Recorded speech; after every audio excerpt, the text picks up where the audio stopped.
Sacramento State?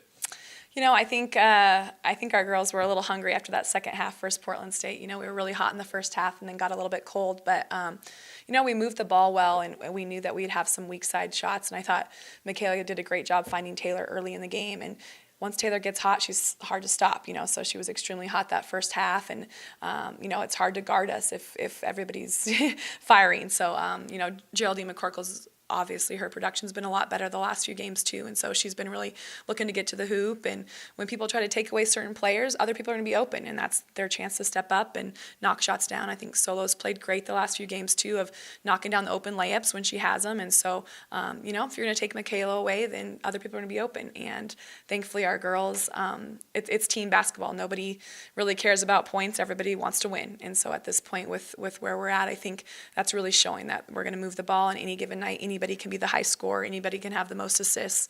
And as long as we're winning the game, that's what's important. Does it add a dimension to the Eastern game to have it as part of the doubleheader? I think for sure. We're thrilled. Obviously, we're thrilled that we took the men's schedule, so we didn't have our home game when no students were here. So it's nice that we're home when all the students are here. It's going to be great. I think it was a great atmosphere up at Eastern. With a packed house. We're hoping that we can sell out the Cowan here and get a bunch of fans here, a bunch of students here, and it's a rivalry game. And so why not? Why not when you have two teams so close play back to back? And I think our girls enjoy the fact that we actually get to watch our men too. So we're always opposite schedules during conference, and so I'm really glad that both athletic directors and both institutions have done this. So we're fired up for Friday and hope that the community can come out and support us. Is there different? Obviously you guys are prepared the same way for every game and all that, but is there a different kind of cadence to you guys this week with only one game in the weekend? A little bit. We shift our days off a little bit, do a little bit more shooting on certain days. So we had, a heavy shooting practice yesterday and stuff. But, I think our preparation 2 days before is pretty much the same. And so just a little bit more rest and hope that our girls are a little fresher since we're only playing that one game. It is nice to play it on Friday, too, especially for us coaches, because then we get to watch the Thursday, Saturday games that are going on. So, it's nice. We still get to see what's going on in the conference. But to play it on Friday has been good. And then we might have a little extra rest for next week, which is nice before we head to the Montanas. So you guys are playing with a shorter rotation this year. Are people getting tired? Do they have enough rest?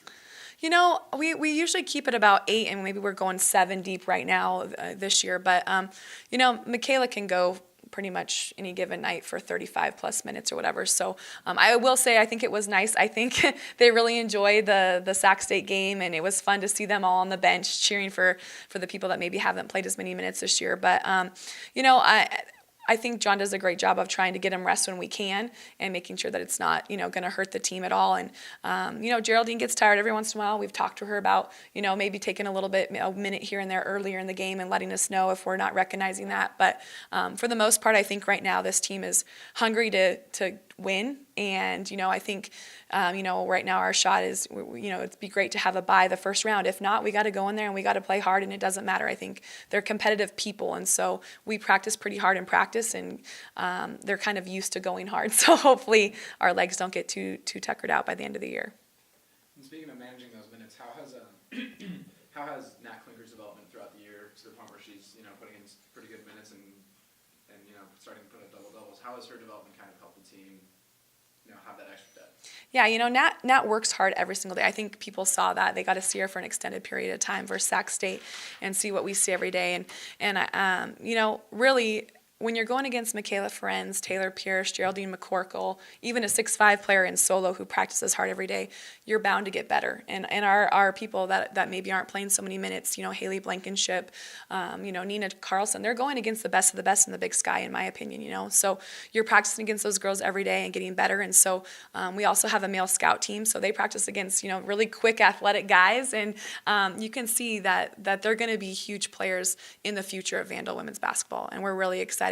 Nat's a hard worker. She always has been, and that's what we really liked about her when we recruited her. She's always goes hard, and it was great to see her get that put back. Obviously, they didn't call it. They called it before she put the ball back in. But to see her do those things, she's got a bright future ahead, and we're really pumped up for all those young players. You talked about being able to watch this weekend's games with such a tight race. How does it help? And then, Friday might be for first place, depending upon what happens on Thursday. So how does that feel for you guys coaches to be able to sit back and watch and see the rest of the league play out? I think it's more than anything, it's enjoyable to just sit back and watch and be like, okay, we're not playing right now. We just got to enjoy the game.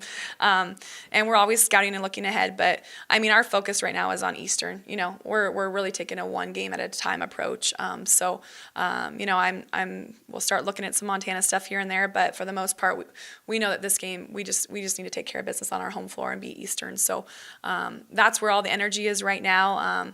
Obviously, it's kind of crazy how the conference is set up, though. We haven't seen for the teams yet at all, and then we're going to see them, you know, at the very end of the conference season, which is crazy. So especially those teams are right ahead of us and right behind us and right in the mix, and so those games are going to be worth a little bit more, and we're just going to have to go on the road and then play them at home and battle. And again, a one game at a time approach, and I think our girls have done a really good job of playing one game at a time. You know, we lose to Eastern, and it's like, nope, we're bouncing back and forget about it. We watched a little bit of the film on them the next day, and then nope, here we go, and now we're on a 6-game win streak. So if we can just keep having that mentality, you know, one possession at a time, one defensive possession at a time, one offensive possession at a time, and one game at a time, and then go from there, I think we should be successful. So.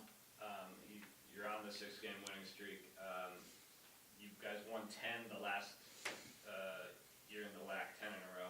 Any parallels from that team to this team, or that streak and this streak, that you can draw? You know, I don't think so. I think our girls' mentality right now is winning, and they're very unselfish. And I think, you know, I think our culture right now is very similar to that team. You know, they had a Super Bowl party, then they were over at my house for team dinner the other night, and they love each other, and I think that shows on the court, and that translates into wins sometimes when you're playing for each other and have each other's back, and I think the unselfishness of this team is very similar to that. But for the most part, you know, we have one of the best scores in the nation, and she wants to win. She doesn't care if she scores 8 points, but we win the game, you know. And so I think if we can keep that culture and keep everybody bought in, and everybody right now understands their role, which is great, and they're thrilled about their role. It doesn't matter if they're this, you know, coming off the bench or starting. And so I think that's huge for just the culture of the program and why we're winning. You guys good? All right, thanks, Coach. All right. Hope that helps a little bit. So.